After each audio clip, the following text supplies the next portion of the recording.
Well, welcome back to Strongman Personal Finance, everybody. It's been about a week since I posted. I've been a very busy boy, very busy, doing lots of very important and busy things. Anyway, welcome back to my Love Shack. In this video, we're going to cover Bumble stock because nothing excites me more than talking about cheeks. Now, hopefully my internet is not too bad. I've been using a retransmitter up in my bedroom, but the signal up here sucks. So what is Bumble? Well, Bumble is an app where if you're a lonely loser man, you can download it on your phone and you can swipe left and right, and all the fat girls will match with you, and all the semi-attractive girls and really hot girls will never match you.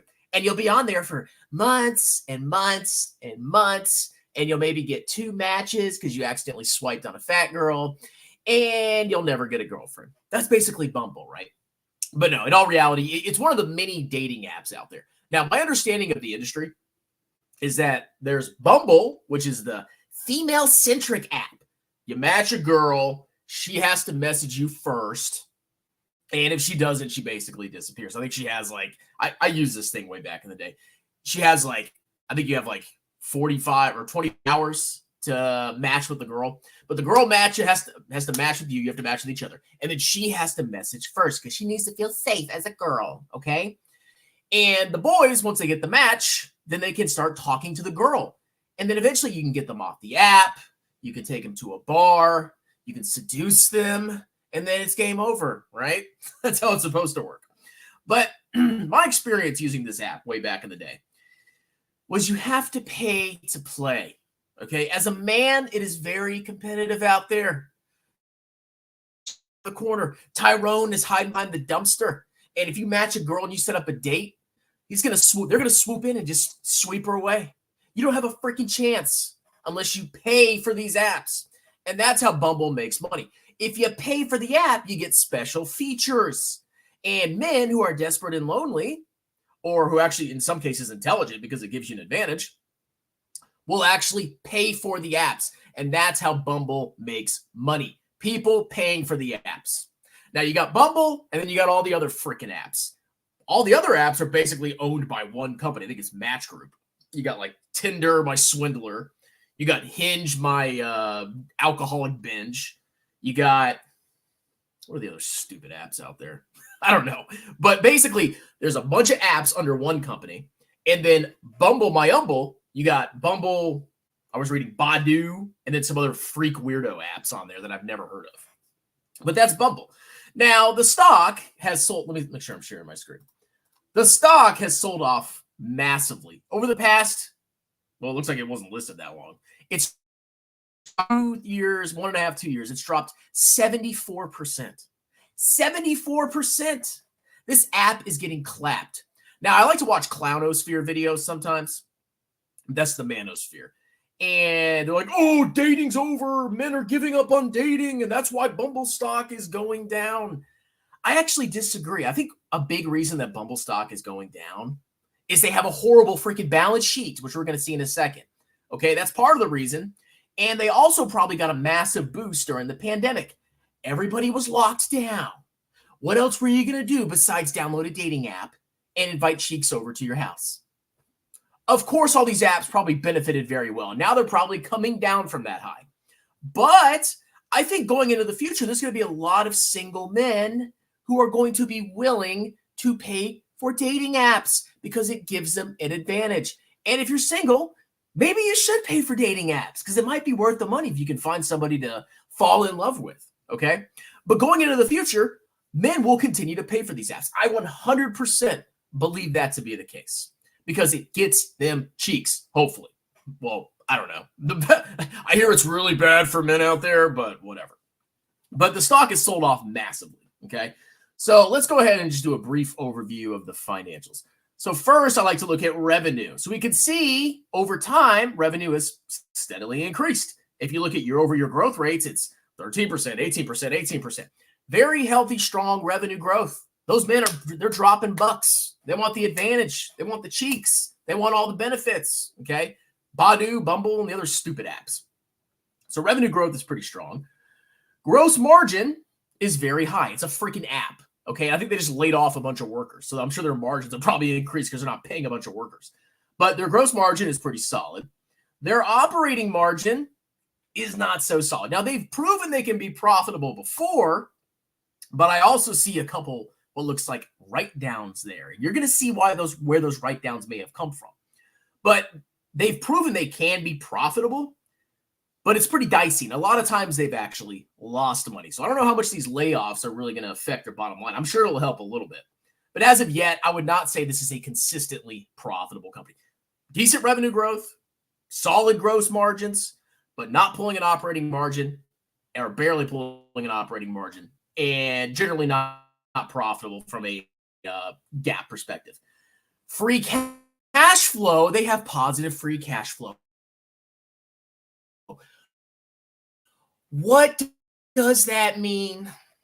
I want compensation because under GAAP, when you issue stock, there's an expense that you record when you give stock options to employees. You expense it over the vesting period. When it comes to cash flow, what's the cash cost of stock options? There is no cash cost. You're actually receiving cash because you give out stock and the employees exercise their stock options, and that's a cash inflow into the company. The only real cost of stock-based compensation is to the holders of the company because you're getting diluted by the employees who are receiving equity compensation. And sometimes these companies buy back stock to counteract the dilutive effect of stock options, of employee stock options. That's also a cost of stock-based compensation. We'll see what's going on here. But they do have very strong free cash flow, probably because of stock-based compensation. It's so predictable. Now, the balance sheet, we're not going to look at it here. We're going to look at it on the actual financial statements. Here's the operating cash flow. Okay, very strong operating cash flow, growing pretty consistently. Okay, capital expenditures, almost none. What are they going to pay?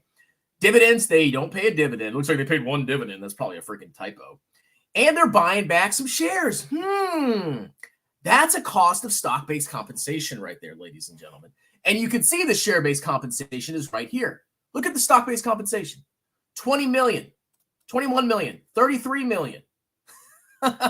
It's huge. It's a big part of their profit is stock-based compensation. And of course, depreciation and amortization because they have a lot of intangible assets. But they have a lot of non-cash expenses because they either paid the expense up front and they're amortizing it, or they have stock-based compensation and that cost is reflected in share repurchases or dilution if there's not share repurchases. So overall, strong revenue growth, crappy margins because of stock-based compensation, decent cash flow, but some of that cash flow is being consumed by share repurchases. And the whole industry of dating, I foresee that it's probably not going to go away anytime soon. But the biggest problem with this company, we're going to see the balance sheet in a second. It's god awful. It's the biggest part. That's the biggest problem with this company. Now, the ratios, from a valuation perspective, I mean, you look at it, obviously from a value orientation, it's cheap. It's got a price to books of 1.2. Now you're like, oh my God, it's almost trading at book value. But is it really the book value? They have a lot of intangible assets on their balance sheet, as you're going to see. This thing, even if this thing dropped below book value, that doesn't necessarily mean you're getting a deal because you might think, oh, it's below book value, and then I'm getting positive cash flows, even if I'm getting diluted a little bit. But that's not how Bumble works. Okay, it's very bad. Very, very bad balance sheet. We'll see. Price of free cash flow, very cheap. Price operating cash flow, very cheap. Quick ratio, this is their liquidity, very strong, okay? They're not going bankrupt anytime soon, but their balance sheet is a stinking turd. Now, they recently released earnings, okay? Today, we announced solid full-year results and a bold plan to transform Bumble and lead the company to its next phase of growth and innovation. We're going to keep getting men on the app because who do you think pays for this? Do you think women pay for apps? I'm sure some of them do. Most women don't have to do freaking jack all on dating apps. I remember that. I'm a girl. I don't have to do anything. I just open my app and I get 20,000 matches. And then I go out on a date and they pay for my date. And then I ghost them. Oh. Anyway. So here's the earnings. Total revenue increased 13% to $273 million. This includes a favorable impact of $3.4 million from foreign currency movements. Bumble app increased 15%, whereas Badoo is some weirdo European app, increased 4.2%. So all the growth, or a huge portion of the growth, and the growth rate comes from Bumble itself, not Badoo. Now, I read the history about this, and it was like Badoo was the original app, and then they, some chick wanted to start Bumble. So I think Badoo either like provided funding or owned most of the shares of Bumble and basically helped Bumble get off its feet. And then they eventually, they consolidated all together. But basically, Badoo and Bumble are the two apps. I never used that. Total paying users increased 16%. Wow, that's really bad user growth. Yeah, dating's dead, bro. Men are just walking away. Total average revenue per user decreased to 22.64 compared to 23. So paying users increased, but revenue per paying user went down a little bit. That's interesting, okay? So overall, seems pretty good. Yeah, there's basically more of Bumble than there are Badoo. And they have 4 million paying users, it looks like. That's a lot. And I don't think that's going to slow down anytime soon. I could be wrong. But I think if you're single and you want to, I don't know, clap a little bit, it might help you to pay for the apps. I'm just saying, okay? Anyway, here's where things get interesting, okay? We're going to look at the balance sheet here. This is the assets, liabilities, and equity of Bumble. Here is the big red flag that scares me about this company. It makes me want to crap my pants when I see this balance sheet. So the first thing we're going to look at is liquidity. Do they have enough cash on hand to pay their short-term debts? They got $355 million of cash on the balance sheet. They have $102 million of accounts receivable. That's money that's owed to them in the next probably couple of weeks, maybe months at the latest, and other current assets, whatever that is. They have total current liquid assets that can be quickly converted to cash of almost $500 million. Their total current debts are only $244. They have plenty of money to pay their short-term bills. Current assets versus current liabilities. Long-term assets is where there's a big problem with Bumble. Let's look at their long-term assets. What do we got here? We have right-of-use assets. These are basically leases. Property, plant, and equipment. This is equipment they own. Leases, owned. Goodwill, $1.5 billion. Almost $1.6 billion. What is goodwill? It's when you acquire a company for more than the fair value of its net assets. What does that mean? It means you paid a huge freaking premium for the assets versus liabilities of another company. It's basically a debit entry on an acquisition journal entry. It's an intangible asset. It has no substance. You basically overpaid for something because you believe it has some kind of special value that isn't reflected in the underlying assets or liabilities of the company. That is massive. Almost half of this company's total assets are in goodwill. You know what happens when you buy a company and then it turns out it sucks, or the future cash flows turn out not to be as strong as you thought they were? You have to write down that goodwill, and that directly impacts the equity portion of the balance sheet. That impacts retained earnings because you have to write it down. Okay, you have to credit the goodwill and basically debit retained earnings. Okay, I mean, that's eventually how it flows. But that is an insanely high goodwill balance. Intangible assets. Okay, intangible assets are things you can't touch. It could be trademarks, patents, whatever. But basically, you pay cash up front and then you expense it over its life. $1.48 billion. So a total of almost $3 billion of this company's assets out of 3.6 are intangible. That's not good. That is not good at all. And look at their long-term debt. So they have real debt of $615 billion. Deferred tax liabilities, nothing. Payable to related parties pursuant to a tax receivable agreement. I don't know what the hell that's all about. But their long-term liabilities are freaking huge compared to their actual tangible assets. Their balance sheet is ass. They're actually, if you look at it from a tangible asset, from a balance sheet perspective, like excluding intangible assets, they're massively in the red when it comes to equity. I don't like their balance sheet at all. Okay. So what's my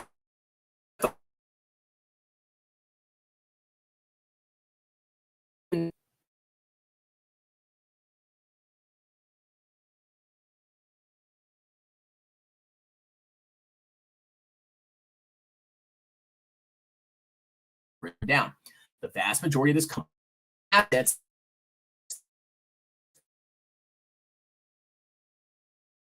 are going away anytime soon. I don't know. I don't think we'll make it anytime soon. But this company scares the crap because of their horrible freaking balance sheet. That's my thoughts. All right, let's do some comments. You can have my cheeks, Daddy. Hey, you got my number? Did you check out my debate? Not yet. I've been super busy. I've been super freaking busy. Third Ryu. Aren't you supposed to get the first Ryu elemental? How is Alibaba Bitcoin? I don't. That's probably a thing. Let's see. We got 5 Mile Mac. What's up, bro? Let's see. Strongman, can you be my Bumble? I can, but I'm not cheap. Bumble makes money off people using AI picks in order to suck money out of you-know-whos. I mean, it's dudes paying for these apps, okay? Women don't have to do anything. They just have to breathe, and they get like 1,000 matches. It's so hard to be a girl. I'd buy Match over Bumble. Their balance sheet is god-awful. Pay me 50 grand, I will match you with rich, hot chicks. Oh, I'm sure. Yeah, okay. Massively unprofitable, share diluting, speculative trade. Not quite. Not quite. Tinder is a better app. I always thought Tinder was weird. I don't know. It's for degenerates. Is that my girl, Riley Reed? It is. Strongman, you should play more old school RuneScape instead of analyzing stunks. I'll think about it. A business based on forcing people to pay for fake profiles is not going to last. I'm sure there's real women on Bumble. I mean, there are definitely fakes on there, but there's real women on there, okay? And men will pay. You think most men that are just single and sitting by themselves and depressed, you think they're not going to pay for these apps to get access to women? Of course they are. But that's not what I'm worried about. Let's see. Have you seen those women who are so fat that their you-know-what is larger than their you-know-whats? Yeah, of course. We're in America. We're in America, of course. Pay for a dating app? Hey, man. If you want to get cheeks, it's an advantage. Let's see. I never paid for them. I was so stupid. Let's see. More like Fumble, am I right? Good one. Let's see. Bumble is a trash talk. It's a scam. I've been on the app. Only the girls can make the matches, and no girl swipes on a guy. You got to work on your personality, bro. Okay, you got to work on your jokes. Once you improve your jokes and your personality, you're going to get more matches. Okay, that's it. Women just like funny jokes. It's not about your looks, bro. Also, why is Strongman commenting on individual apps? I thought you only invested in VT, bro. I do, but I also enjoy looking at companies every once in a while. Is that okay? Can I make a video about a stock? Am I breaking the law here? Because I'm looking at a company I'm curious about. Yeah. Stop. Aren't you like on the West Coast? You need to get your sexy little ass over here. Were you only dating white chicks on Bumble? I cannot reveal my preferences because I will be accused of very nasty things. Strongman, I'm looking at the Robinhood users who's buying this, and there's tons of buyers and tons of hedges selling this off. Yeah, I don't like their balance sheet. I really like this. Oh, thank you very much. Appreciate it. Yield max. God. Let's see. Girls don't use dating. So you're saying there's not one woman on a dating app? Really? Of course there are. Girls aren't real. I can get behind that. I mean, in modern society, I don't even know anymore. Girls actually sound just like that. Thought you're a woman. Oh my God, I'm a girl. My life's so hard. Girls. Strongman's lady voice. Oh, I could be an annoying chick, dude. Man, if I was a chick, oh my God. Whew, I'd be getting all those rich men. Goodwill impairments. Oh yeah, that's coming, baby. One day. I'll swipe right on those tangible assets. I'm actually in my underwear right now, if y'all are curious.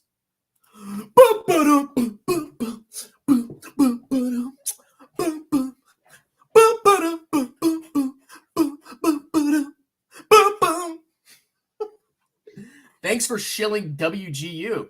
That's where I got my master's in accounting from.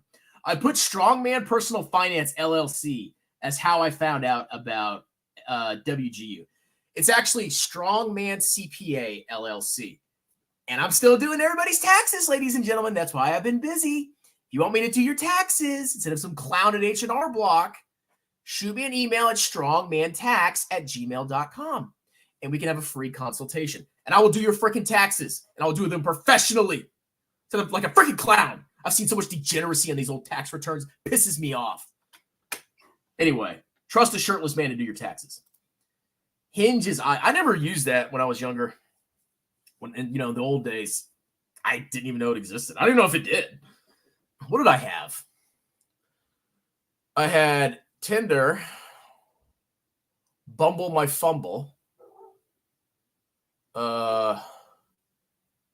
crap, Coffee Meets Bagel. I actually got like decent dates off of that. It's like shot. It was like this weird app. I actually got my best dates came off of that weird app. Tinder. I don't think I got one date from Tinder. One. And that girl was a freak. Total freak. And no, I did not get the clap, unfortunately. She was kind of hot, but she was freaking weird. Times on free. Oh, I'm sure. I'm sure you did. 100 times. It's so easy, bro. Strong making all the boys wet with that. Oh my God. What video did you talk about, WGU? Oh, it must have been a long time ago.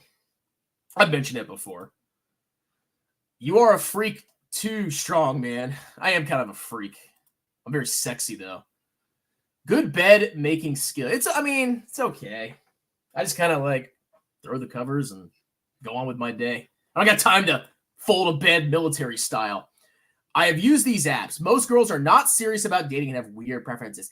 No, we're not picky at all. We're girls. Yeah. You're not 6'12". Oh my God. Rejected. I will say it's much easier to get a girl if you go out there and meet in real life. I guess. Haha, at least 100 Fs. What's the struggle? I guess you're Chad T, bro. All right, that's Bumble stock. They have an ass balance sheet. All right, well, I wanted to make a quick video. Thank you, Sneed Man, for your kind donation. I'm rich now, and y'all have a wonderful day. Cheers!